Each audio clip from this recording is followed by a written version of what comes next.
This is a message for my Israeli and pro-Israeli friends.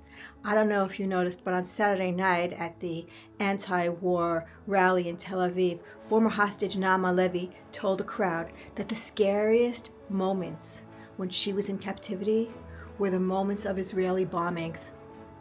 Israeli bombings. That's what made her most afraid that she's about to die. She's not the only hostage to say this. Edan Alexander said pretty much the exact same thing a few weeks ago, and he told a story, which was reported in Ynet, about how he nearly died from an Israeli bomb that made it feel like an earthquake fell and the walls crumbled around him. Many hostages have said this in interviews following their captivity, that the scariest moments were the Israeli raids. Can you believe it? I mean, it sounds shocking, right? You would think that the captivity was worse. That is what Israeli bombings of Gaza are like. So I think we have three messages here and one insight. Message one is, this is what Gazans are going through. This is what Gazans have been going through since October 7th. And actually in every war over the last 20 years, they've been going through these experiences that make their bones tremble.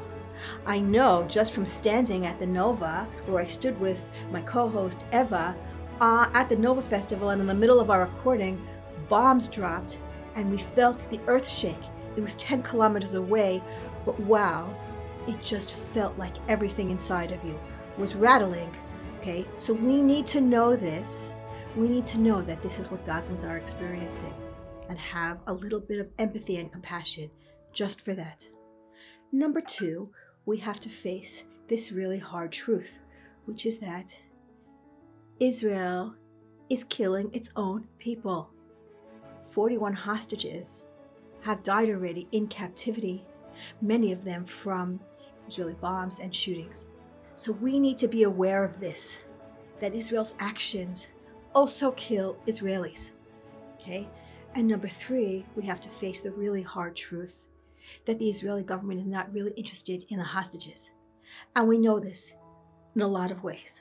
But most importantly, that they don't seem to care that their actions are also killing Israelis, and that they're not really making any efforts to end all this, that the Israeli government continues to sabotage the hostage release. The Israeli government is sabotaging. The hostage families say it, even people from inside Bibi Netanyahu's government say it, even former members of the negotiating teams say it, that it's Bibi Netanyahu who continues to sabotage the hostages. Okay, so we know. And there's one more thing that I want to add, which is this. If we learn nothing else from the fact that Israel is bombing Gazans and Israeli hostages together, it's this. Our fates are intertwined. My co-host Amira Musalam says this in our podcast. We are all here to stay, and we need to recognize one another's humanity because our fates are intertwined, whether it's by bombing or by weather, by roads, air, water, climate change. Our fates are intertwined. And so our lesson should be this. If we want violence to end, we need to stop being violent. If we want there to be less killing, we have to stop killing. We have to look at our own actions and our own contributions to this violent, bloody mess. We need to look inward. We need to stop taking the easy path of blaming others for the situation and take responsibility for our own actions. If we want peace and security, we have to create peace and security, because there will never be peace and security for anyone unless there's peace and security for everyone.